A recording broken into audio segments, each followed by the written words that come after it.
State University and the convener of the Desert Borderlands group at ASU. We've been hosting a speaker series throughout the semester focused on borderland technologies, trying to bring diverse practitioners, scholars, and activists who are working in this space to talk about what they see happening on the border and the way technology is refiguring and intervening in that space. Today we have the wonderful Robin Reineke coming to join us. She is an anthropologist and our neighbor to the south at University of Arizona. I've known Robin for a long time and been a huge admirer of her work. From the time she'd started her dissertation, she worked on questions of migration and death, and then went on to start a nonprofit in Tucson focused really on trying to take some of the anthropological work and insights from her research to try to create really systems of support for people who are who have experienced the loss or disappearance of loved ones crossing the U.S. Mexico border. So I'm incredibly excited to have her join us and tell us about her current work. And I just want to remind everyone that we'll have one more talk in our series. That's Rodrigo Parini from Universidad Autónoma Metropolitana de Xochimilco. And he's going to also talk about migration, but on the southern border of Mexico. So Robin, I'll turn it over to you. Great, thank you. Greetings, everyone. I see some dear friends and colleagues in the attendees, and thanks for being here. And it's nice to see your names. And I look forward to chatting with you and with my ASU hosts about the material I'm going to present on today, which is a little bit of a new framework for me. So I'm eager to get some feedback and be in dialogue with you all.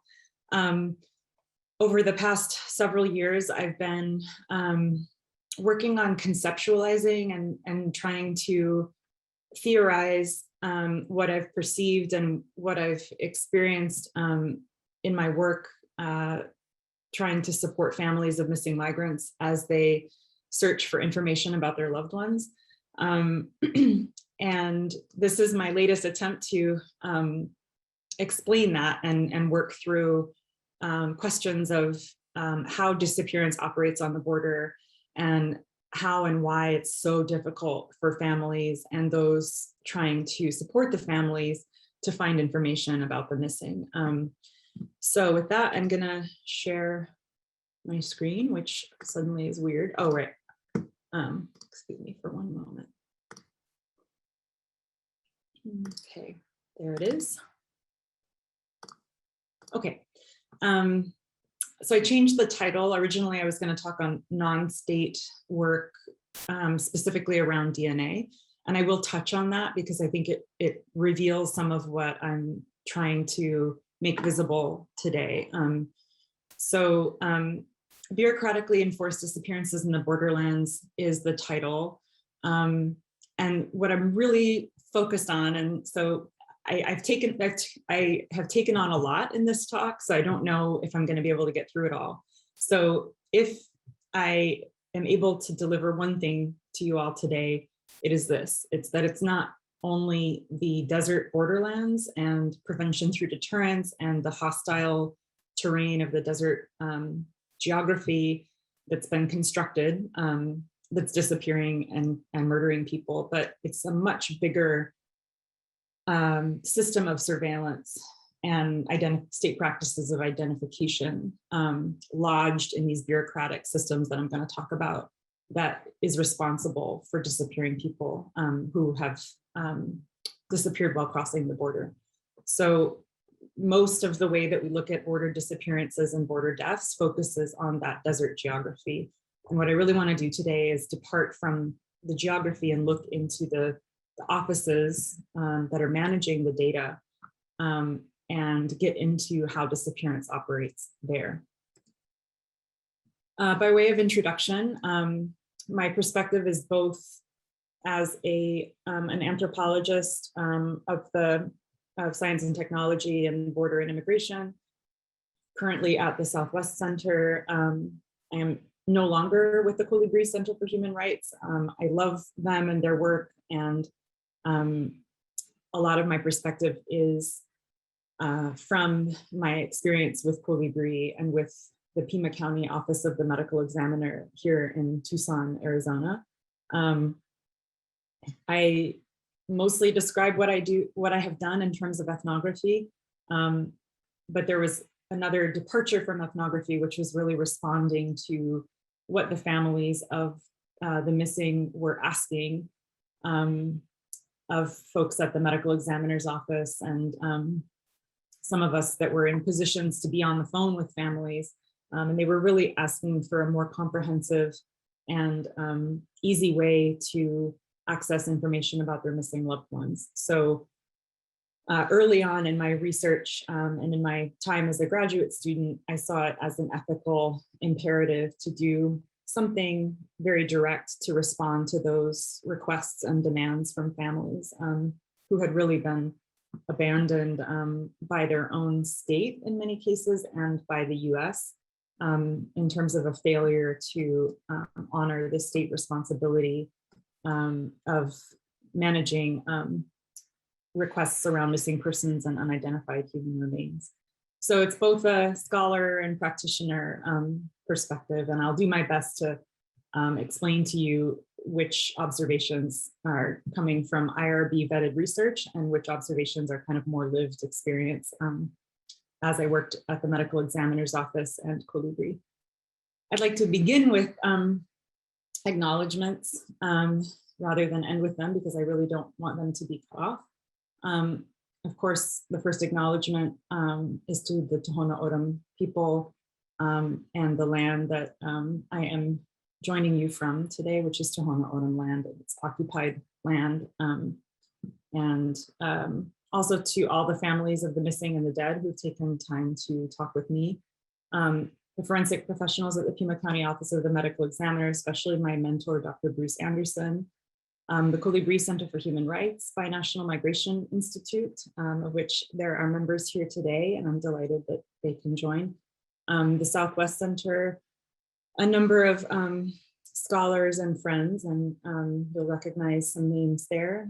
And then I also am supported this year from some funding through the University of Arizona.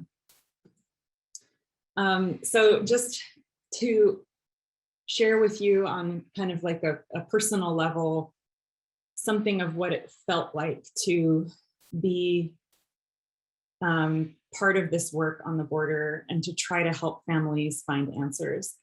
This is just a screenshot from a little YouTube video, and I can share the link with you if you want, but it's a story that's related by a Kenyan environmental activist, and she's sharing this story of the hummingbird who sees that the forest fire is burning down the forest where they all live, and all of the animals feel like the forest fire is just overwhelmingly huge, and the hummingbird just does what it can, and it flies to the water and it drops like little beakfuls of water onto this raging fire. And this story was related by Wangari Maathai, Nobel Peace Prize laureate. And basically the moral of the story is just to do what one can, which is very sweet and meaningful to me. But I share this because I remember when Chelsea Halstead at Colibri found this video and shared it with us other Colibristas, we cried, and we felt such, I don't know, there was something about this story that resonated. And this isn't to say that we are victimized or that we suffer because of the disappearances. Of course not. Of course, it's the families that are targeted and harmed. But I just want to open with a personal acknowledgement of why this paper is important to me, and why figuring out and kind of trying to tell the story of disappearance in the borderlands is something that I feel the need to do, because it has felt at every step of the process like we are working against the grain. And like there are multiple forces at every step that are against the work to do this. And I know that members of the Forensic Border Coalition, which I'll introduce later, and the Pima County Office of the Medical Examiner have also shared these feelings. I don't know what it's like to have a loved one disappear. And I don't know what it's like to be a government employed forensic scientist. But I do know what it's like to witness the strength of this system that results in disappearance on the border. So that's, I guess, the point of this first slide. So what I want to do today is walk through some of where I've witnessed disappearance operating in the borderlands, and some of the interview and ethnographic data that reveals how disappearance works and why it is that there are at least thousands, probably hundreds of thousands of missing people who were last seen crossing the U.S. Mexico border. So just to organize my brain, I am tracing disappearance as it operates in these 4 sites. So the Desert Borderlands, forensic offices along the border, local and regional reporting systems. And so by this, I mean like police, places where the families would go to report a missing loved one. And then finally, federally managed forensic databases.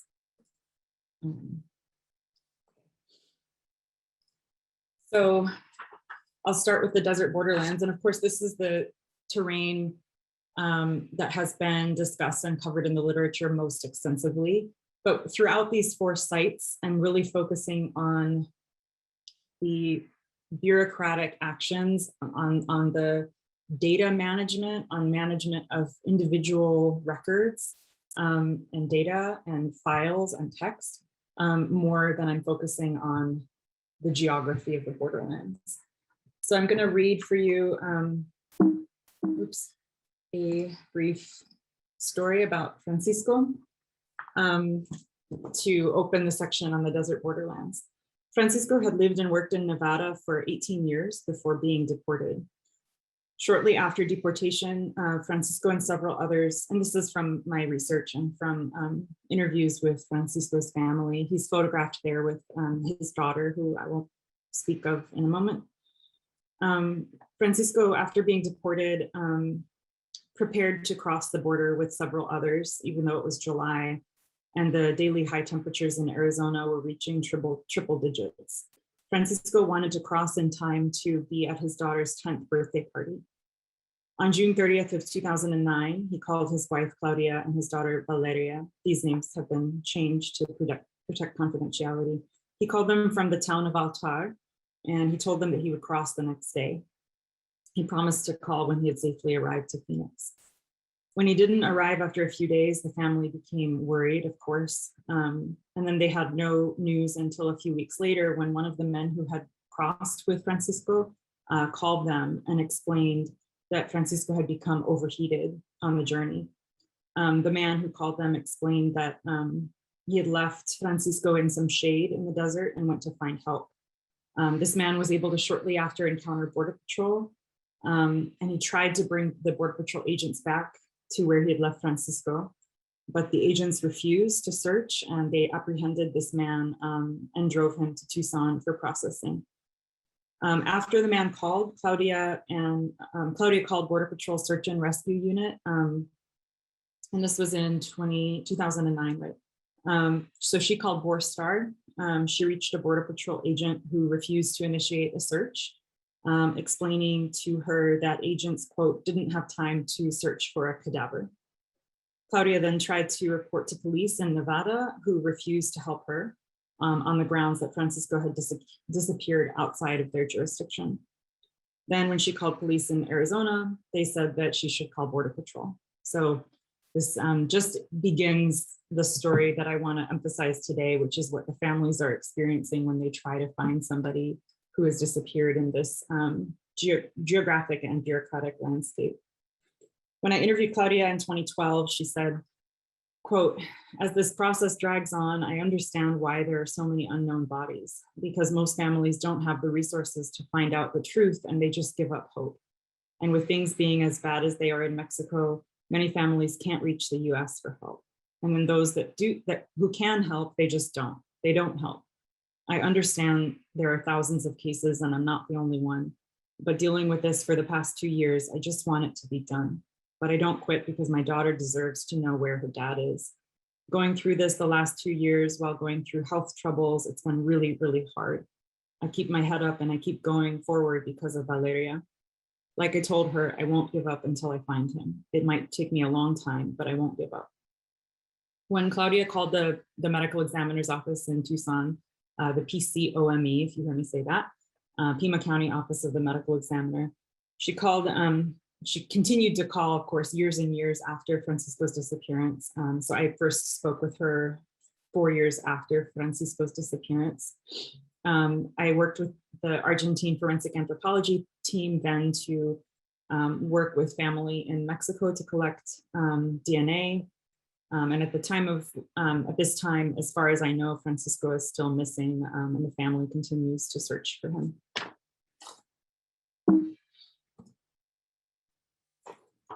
So just picking up on the borderlands as a site of disappearance. Again, I want to focus a bit more, rather than on the funnel effect and prevention through deterrence, some of the specific practices of state authorities in the space that contribute to disappearance. And No More Deaths has done, the organization No More Deaths, in collaboration with Coalición de Derechos Humanos, has done really important work detailing how disappearance in this landscape works, especially failures to respond to search requests, failures to respond to people who are in distress. So I highly recommend their report series called the Disappeared Report. And this section draws from that report in addition to some of my own fieldwork. So the Desert Borderlands, of course, they've been constructed as a site of disappearance. It is a harsh landscape, but it's also home to indigenous people who have found the desert to be a place of their home and survival and sustenance for hundreds of years. But the way that the Desert Borderlands has been used, it's been manipulated to cause death and disappearance. Cell phone service is limited or absent. The nearest town or road may be over a day's walk away. And this enforcement zone is huge, from California to Texas, up to 100 miles north of the international boundary, creating a vast landscape of nearly 100,000 miles. So that's approximately the size of the state of Colorado. Despite the region's many cities and towns, migrants have been funneled out of view into the most remote parts of this zone. So while this geography is constructed by policy, there's also bureaucratic actions and inactions in the landscape that amplify the disappearing potential of the desert. So for example, a border patrol chase will separate individuals, and this has actually been acknowledged as a strategic method by Border Patrol. So they will chase a group, scattering people, and then they'll capture people one-on-one. The agency also uses a tactic that they call dusting, where they will bring their helicopter blades down and whip up the dust and the sand on the desert floor, making visibility really difficult, and people get disoriented and panic and go in different directions. Many years ago, I took a missing persons report for a child from his mother. The two of them had been part of a group traveling in the desert at night when Border Patrol helicopters appeared and began to do this dusting thing. People ran in all directions. The agents eventually caught up with everyone except the woman's son. And as they loaded the vans and departed, she was screaming that her son was still in the desert, and they refused to stop and search for him, and he remained missing. After apprehension, it's then detention and deportation policies and practices that can also contribute to disappearance. So CBP's short-term detention system is notoriously confusing and inaccessible. It's really hard to track somebody who might be held in one of those facilities. So throughout their time in CBP custody, most detainees are not allowed a phone call. And families who proactively contact CBP to try to find their loved ones are almost never given information, especially if they don't have an A number, which they wouldn't have unless they could be in contact with their loved one. And this is reminiscent of some of what happened in Argentina, where the state would deny that the person was missing because the family couldn't prove that they existed. So there's a circular disappearance happening. Searching online databases is also challenging because CBP records contain frequent misspellings and errors, especially of Indigenous names. And then when detainees are deported, their personal belongings, including their identification cards, are regularly not returned. And that's from Daniel Martinez and Jeremy Slack's excellent work over the years. And then just finally, in the Desert Borderlands, search and rescue is dominated by Border Patrol. So, and Border Patrol then in turn often fails to return. So if you are in the Desert Borderlands and you're in distress, or if you're a family and your loved one, you know that your loved one is actively in the desert, lost or in need of help, if you call 911, your call will be routed to Border Patrol. And No More Deaths tracked that 60% of the distress calls referred to Border Patrol. The agency did not conduct any official confirmed search and rescue. And then when asked why searches are declined, the agents cite the heat, remote geography, or the small number of individuals to rescue. And they're very transparent that their role is really not about search and rescue, but rather about apprehension. So this is a quote from an agent who spoke with the No More Deaths volunteers. Because we are a law enforcement agency, we still have operational commitments that we have to make. We don't want to give out information that we don't have to give out because we still have to operate. And there's some operational security, so to speak, that we have to keep in mind. If we start giving out information to the general public, it would kind of compromise some of our operations. And this was in response to, well, if Border Patrol is not able to go out for a SAR, for a search and rescue effort, then why not let the humanitarian aid groups in the region help? Yet when Scott Warren and others were prosecuted a couple of years ago, they were accused of interfering with the government, and government prosecutors argued that the purpose of the supplies left by the defendants, like water and backpacks, were abandoned property, and the need has already been met through various water stations and Border Patrol activity in the region. So Border Patrol discourages others from providing humanitarian aid and search and rescue in the area, and then also doesn't do search and rescue in the area. So finally, in the Desert Borderlands, if remains are found, there are recovery methods that can also contribute to erasure and disappearance. So humanitarians reporting many times over the years, going back to a site where they had found remains only to find the remains still there, unrecovered, or watching Border Patrol and police kind of drop bone fragments into a large plastic bag with bones breaking as they're thrown into the bag. So moving into forensic offices, I'm going to briefly share the story of Elmer, and this is a really long and complicated story. There's more writing about it that you can find online. This is his real name because the family shared his missing persons details very, very broadly online and spoke to the press and academics extensively. Elmer disappeared in June of 2012. He's from El Salvador. He was crossing with a group.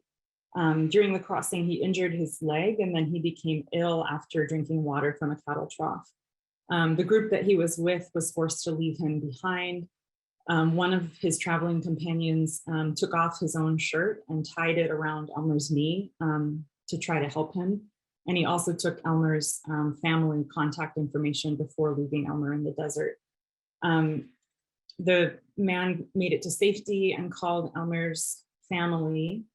And to make a long story short, Elmer's aunt, Marta, did a lot of work to try to find him, including she actually lived in Texas, and she didn't experience as much fear as a lot of the families in this context. So she traveled around South Texas to medical legal offices trying to get information about Elmer.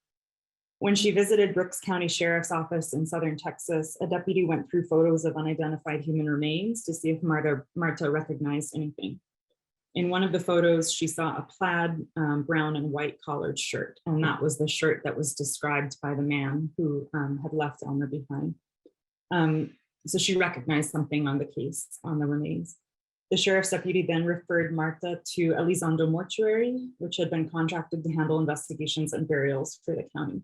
Upon contacting Elizondo, Marta was told that she would have to pay thousands of dollars to exhume the body, conduct DNA testing, store the body each day it was out of the ground. And if it turned out not to be the body of Elmer, she would have to pay for the unidentified remains to be reburied. After more than a year of work on the part of the family and various advocacy organizations, the remains believed to be Elmer's were exhumed with many others, and they were brought to Texas State University at San Marcos for a thorough examination by Operation Identification, overseen by Dr. Kate Bradley. The Colibri Center for Human Rights and the Argentine Forensic Anthropology team worked with OpID to identify Elmer's remains. There's then a whole other saga of what happened after that. It was a 2014 identification, I believe. And as of 2017, the family still had not received the remains because of further bureaucratic problems in changing the name on the death certificate and being able to process the repatriation. I need to check with OpID to see if the family ever did finally get Elmer's remains back to El Salvador. The next slide contains a little bit of image of skeletal remains. So if that is going to be too difficult for you, please go ahead and skip this section. So I just want to talk a little bit about some of the poor practices along the border. Texas has been particularly emphasized in terms of these poor practices, but there are practices that contribute to disappearance in forensic offices throughout the borderlands. It's not only Texas. Texas is particularly problematic because it's so decentralized and because it's a JP, Justice of the Peace system, which doesn't require that people involved in the investigation and autopsy have medical legal training. So to skip ahead, because I definitely took on too much here, there's a lot of challenges in these situations. So for Elmer, for example, DNA was not collected. Elmer's remains were not examined by a forensic anthropologist. They were buried improperly. There are a number of problems in terms of case tracking. So for example, a lot of the jurisdictions in Texas, when remains are found, they're not given a unique case number, but they're labeled like, King Ranch, like King Ranch John Doe or something like that. So it's really difficult to find individual cases among the unidentified dead and then be able to compare them with missing persons. There's also serious problems when families try to contact these forensic offices. They're often treated really abusively. Now, it depends on which office, it depends on which person they're talking to, but in the interviews that I've conducted, families have experienced horrible, degrading treatment and abuse when they try to call. In some cases, they are turned away and told to call their consulates, and then they call the consulate and the consulate tells them to call the forensic office.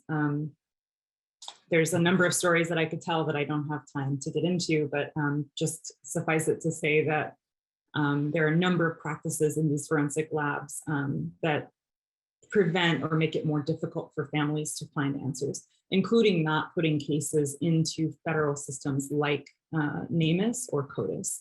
NAMES being circumstantial data and CODIS being genetic data.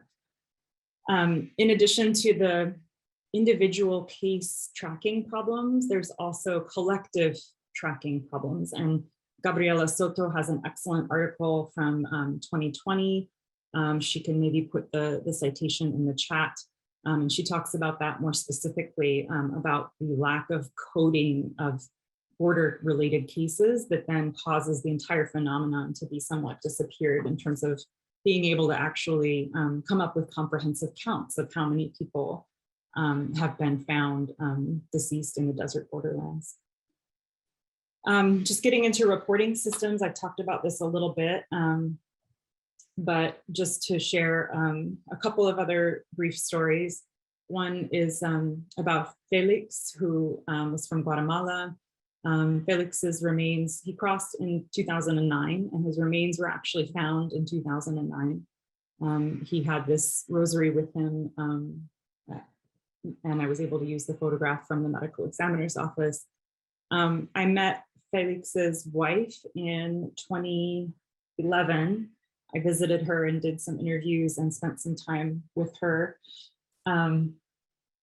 And he had crossed in July of 2009. He called her from Altar, saying that he would be crossing, and then she basically never heard anything again. She reported him missing both to her Guatemalan consulate and to the Mexican consulate, because he had actually been deported to Mexico and he was carrying a Mexican ID card. She told me during the interview the date of disappearance, which had been July 8th, 2009.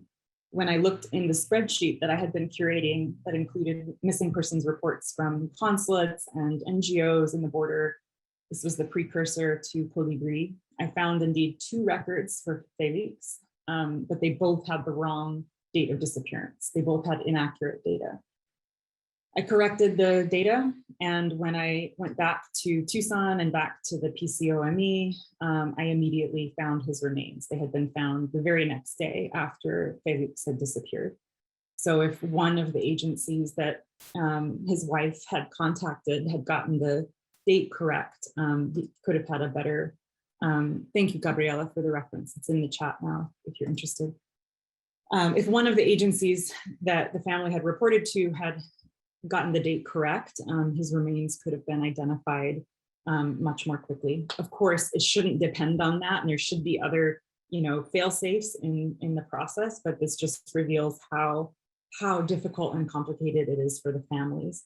Reina, Felix's wife, was working for a major poultry farm in the Carolinas, incredibly impoverished, incredibly marginalized. She didn't have an address. It was hard to find her in the landscape. And it was really, really difficult to communicate with her by phone or email or anything. So I just share that to also highlight that the extreme vulnerability and marginalization of people who are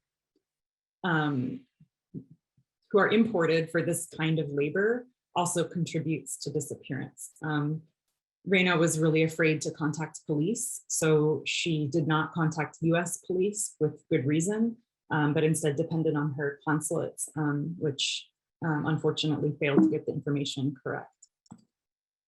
One more brief story, which I've spoken about a lot elsewhere, but also just to emphasize the amount of labor being done by the families and how incredibly exhausting that can be and comprehensive that can be, and it can still result in the person not being found. Nancy's family had a little bit more privilege than a lot of the families that I've worked with and spoken to over the years. They spoke English, they were not undocumented, they were able to travel, they had some funds to be able to travel to Arizona and search. They went directly to Border Patrol in person. They went to police. They went to 2 different police stations. They went to the medical examiner's office. They met with a number of NGOs and border groups. They traveled to Mexico. They interviewed survivors who had crossed with Nancy. The work was exhaustive. They did a lot of forensic work. Nancy disappeared at the end of 2009. It took until late 2017. So what is that, 8 years? For the family to get identification for remains found in 2011. Because police had refused to take a missing persons report, that meant that the family was ineligible for a number of services that could have helped them in that process had the police taken a missing persons report. Instead, it took Colibri and a network of others and the family to come together and fundraise and be able to do DNA privately using a private lab, which is not the way that it should work, but it's really, there's very often no other way, especially if families are excluded as they frequently are, from systems that are designed to identify the dead and find the missing. And so that gets into the forensic databases, which is the final part of what I want to share with you before I just kind of discuss theoretically what's happening here. And Yadira and Julio, I guess I do have one more example. Irma's son and daughter disappeared crossing in 1998. She lives in Arizona. She has also, like Nancy's family, worked for a very long time to try to get her missing children into police systems, and she's been turned away. Despite disappearing in 1998, the very first organization to actually take a comprehensive missing persons report, including DNA, was Colibri in 2018. So it took 20 years for this woman to be able to get her DNA into any system.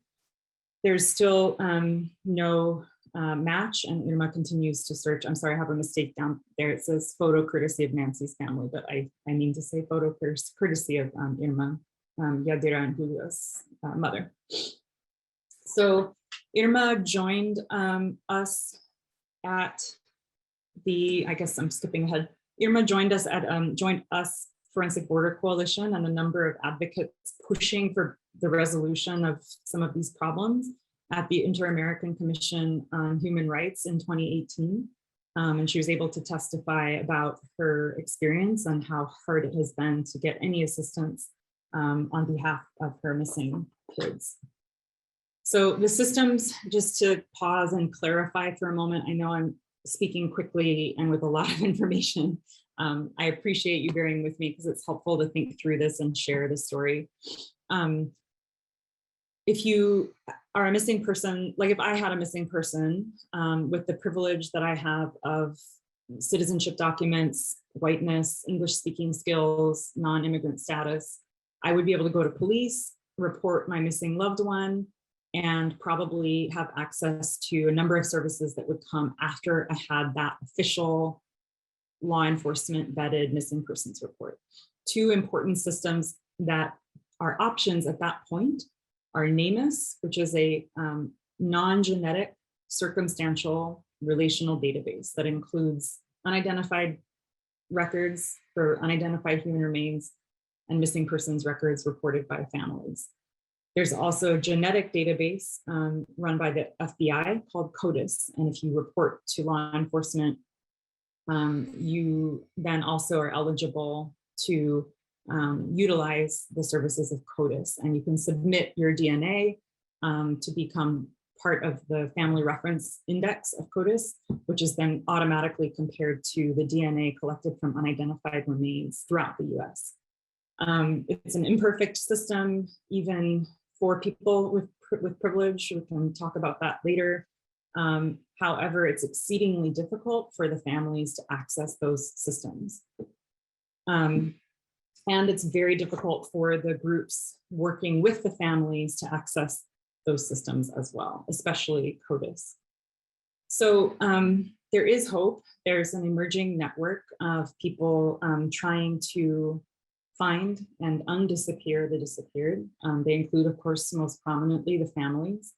Families then contacting and creating groups of solidarity, contacting border located NGOs like Colibri, No More Deaths, South Texas Human Rights Center, OpID.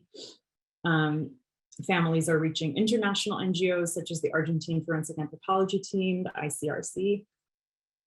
There's university-based forensic anthropologists working to change these systems and improve protocol on the border and in the databases. Most prominently, Dr. Kate Spradley, and local medical legal authorities such as the Pima County Office of the Medical Examiner, and especially Bruce Anderson within that office, who has consistently advocated for and pushed for better practices. In closing, I just want to tell you about our work to push on these systems that erase and disappear people and how revealing they are of something bigger. I feel like I'm getting, okay. This is a photograph that I took in Boulder, Colorado at the Inter-American Commission on Human Rights in 2018. And you can see members of the Forensic Border Coalition facing the other side that you can't see are members of the FBI and Border Patrol who were invited as respondents by the IACHR.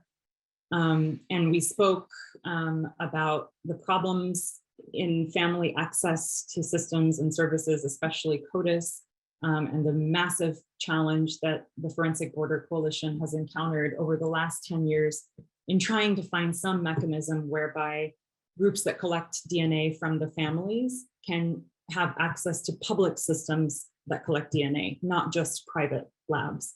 And that has been a really difficult process, and to me has been very revealing of some of the larger systems and logics at play when people are disappeared in the borderlands. Okay, so in conclusion, I think to understand bureaucratic disappearance in the borderlands, you have to understand, first of all, state practices of identification, then state practices of identification at the border, then broad practices of identification of the dead, and state practices of identification of the dead at the border. Historically, state practices of identification do two things, and it boils down to tracking and identifying individuals who are considered members of the nation state, members of the society, traditionally defined along social lines such as race, class, gender. And then the other side of identification is surveillance for those who are not considered to be fully members. So marginalized populations, foreigners, criminalized people.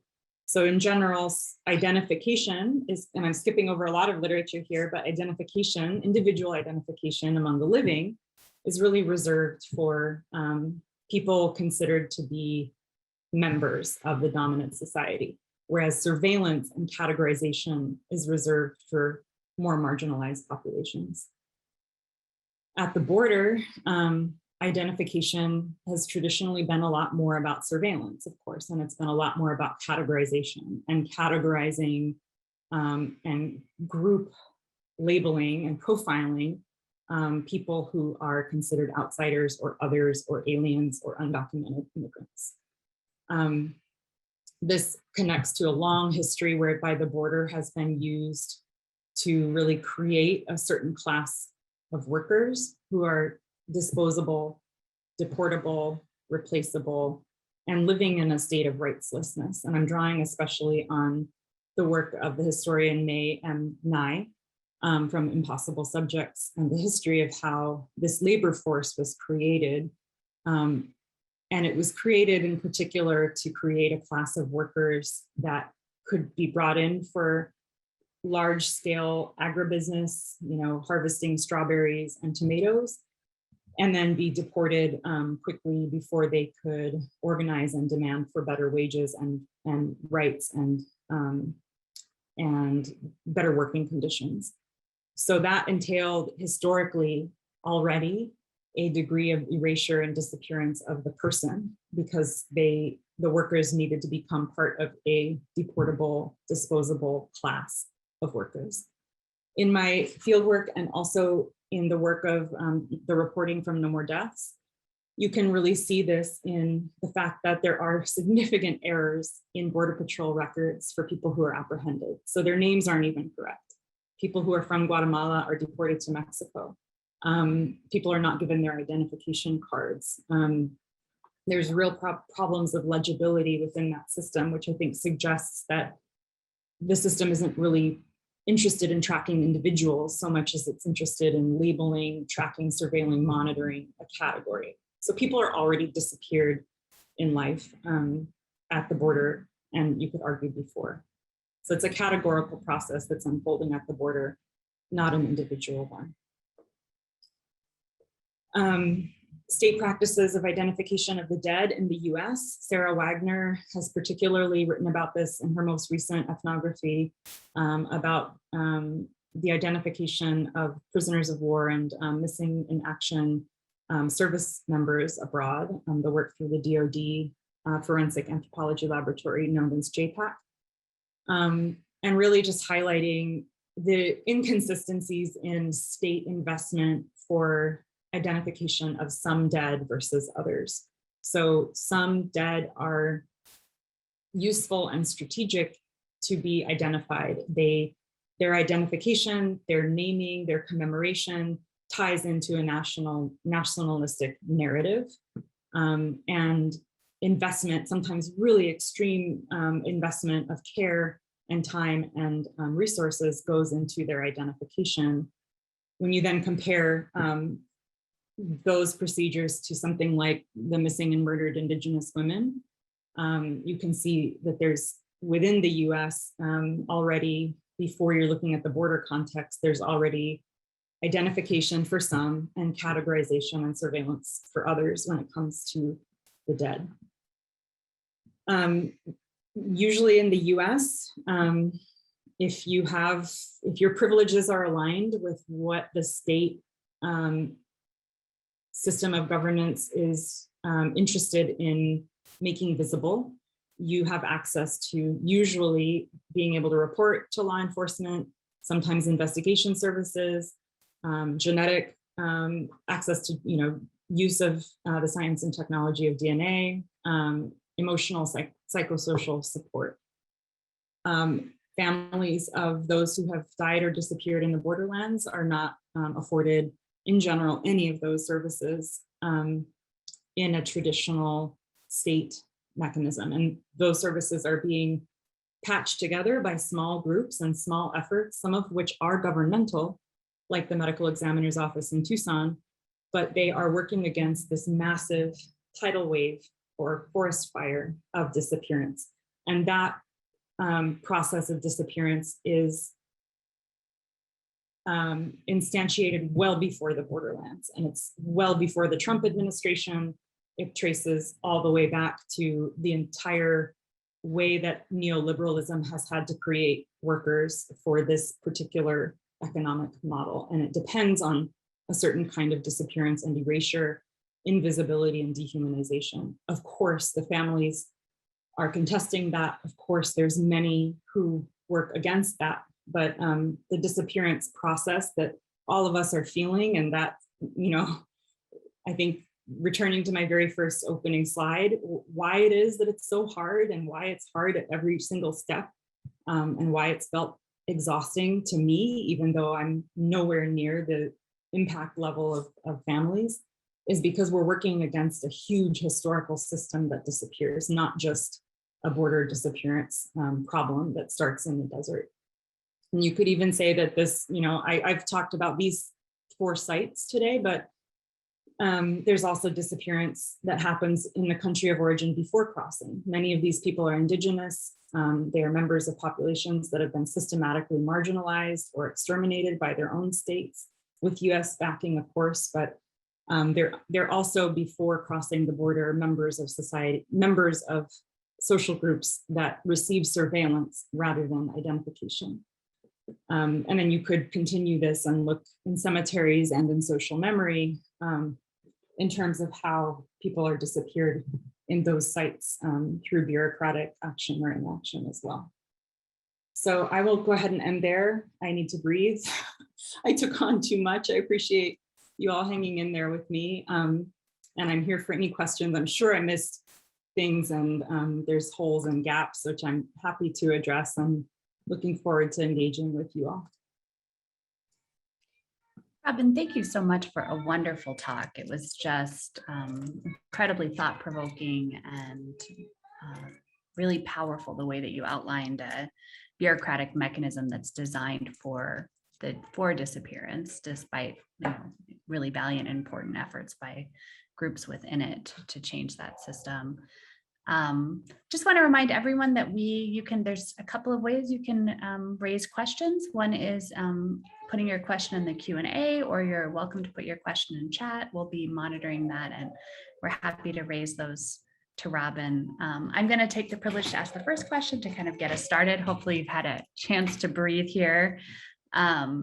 So one of the things that, so last week or 2 weeks ago, we had Carolina Robledo, who works on buscadoras groups in Mexico who are searching for disappeared people. And she was talking about the way in which neoliberal politics of dispossession frames the entire region. So it's not a surprise who disappears. And she and her colleagues have talked about practices of double or even triple disappearance, where people are disappeared in their lives, they're disappeared in their deaths, and then they're bureaucratically disappeared, which I think resonates a lot of what you're talking about in the US. And you've done a lovely job kind of playing out how that happens in the US. Do you think this is a US problem? Do you think this is part of a broader kind of cultural shift towards dispossession under neoliberalism? How do you think the border shapes this in particular, when it seems to be certainly kind of a regional challenge? We can see this in Guatemala, we can see this in Central America.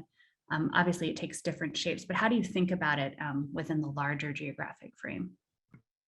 Yeah, thank you. I love Dr. Robledo's work, and there's also a geographer who I'm blanking on the first name, but her last name is Wright, W-R-I-G-H-T. And she's also written about this and about disappearance as being a neoliberal labor strategy. So for sure, it's much broader than at the US. And I think that there's, like yet another layer that happens when people cross the border for work, or people are imported as laborers into the US. That there's another layer of disappearance or another form of disappearance that adds on to what's already has happened to those people before they get to the border. So for sure, as working class Latin Americans, there's forms of disappearance that we know predate or happen well before someone immigrates to the United States. And many Latin American scholars have really detailed how disappearance has changed and evolved in the last 20 or 30 years. And some of that work is pointing to how profitable disappearance can be, both in terms of extracting labor from a workforce without rights or mitigated visibility, but also in terms of the effects of terror that disappearance causes, and how sadly productive that can be in terms of quashing social movements and silencing activists. And of course, it's not effective. And some have argued that creating a class of disappeared has actually pushed a solidarity among and between Latin American peoples and workers that has created a movement that's more powerful because people have solidarity across country and regional boundaries. But yeah, I would agree for sure with Carolina Robledo that the disappearance is it's multiple, and it's happening at different places in geography. I just see that it's, in terms of the border, it's not only in the desert borderlands, but it's well above and well beyond the desert borderlands that are a disappearing zone. So I guess I could have skipped my talk and just said that, basically. Sarah Katsanis has a question for you. She said, "Thank you so much for the talk, Robin. Are there any updates since the 2018 Inter-American Summit with the FBI?" Yes, there's some hope there, and I had included that detail in the paper, and then I had to skip it. But there is some hope, and the FBI, in collaboration with the laboratory that oversees, that manages CODIS, at least for the state of Texas, this is the last update that I have. There might be others here, including Sarah, who have more recent updates. For the state of Texas, CODIS was allowing for limited comparisons between the data banks managed by the Argentine Forensic Anthropology team, and unidentified remains found within the state of Texas. This has been difficult to initiate. Also, the pandemic slowed down the ability because the FBI required that the Argentine team go back to all of the families where they had collected family reference samples and reconsent, which makes sense. If the genetic data is going to be compared against a new database, families should consent for that. But it just meant that that's a huge expense of traveling back to all of those families and getting in touch with them. And that's just another nature of how it is to do things right. It takes time. And unfortunately, the pandemic really slowed down the ability to go back to all those families and reconsent. There's also some hope in that the consulates may be able to collect.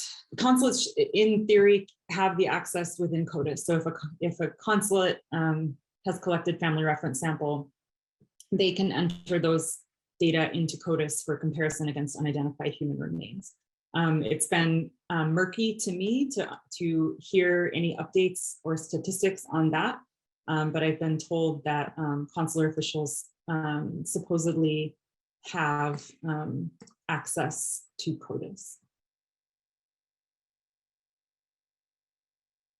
Do we have any other questions? Mommy, what? Mommy. Well, I have another question for you. I think we're in a moment. Sorry, my daughter was exposed to COVID, so she's home with me today unexpectedly. We've been talking about murdered and missing Indigenous women, especially with the Gabby Petito case. So we've had this moment again about who gets identified, who remains disappeared. That has kind of become a moment of cultural reckoning among certain groups. I saw you kind of speaking to that, and you're talking about who disappeared and the way in which some groups are disappeared as categories and some people matter as individuals. Do you see these as kind of these historical systems of disappearance that are race and class based, really tied to how the border is done, or is it a unique environment that just echoes other systems? Yeah, I'd have to give that more thought, but yeah, I would predict that the experience of families whose loved ones have disappeared on the border will be similar to the experience of family members of missing and murdered Indigenous women. But I don't know enough about that context. I have more research and learning to do. But I think that there are going to be a lot of parallels there in terms of the state investment in identification and the value of personhood for some categories of people as far as the state is concerned. I do think that there is this unique labor history for this particular class of workers in the US that entails its own specific kind of disappearance or erasure. And Indigenous Americans have experienced something different, but certainly there's parallels. And interestingly enough, when I was at Colibri, we would actually get quite often families from other marginalized communities contacting Colibri. So I remember a Black family of a missing Black woman calling us from Chicago and saying, "We don't trust the police. They're not doing anything. Can you help us?" And we would get contacted frequently by activists and organizers trying to help Indigenous families along the northern border to find information. So I think there's definitely a lot of parallels and shared experience between those communities, but there's also a lot that's unique. Thank you so much. We so appreciate you coming and joining us. We will be posting Robin's talk to our YouTube channel. So if you all think it's such a wonderful talk, I hope that it'll get shared more widely as well. And so I encourage all of you to join us for our final talk in 2 weeks of Parini, who's worked for 20 years on Mexico's southern border and really talks about the way in which technology and U.S. policy has kind of created an emergent humanitarian crisis, a new emergent humanitarian crisis on our southern border, our Mexico southern border. So I hope you all will join us for that. And thank you so much, Robin. Thank you. Thanks for the invitation. It's really nice to chat. I would love to chat with you more. And Octavia, I would love to learn more about your work as well. Thank you. Thanks, everyone.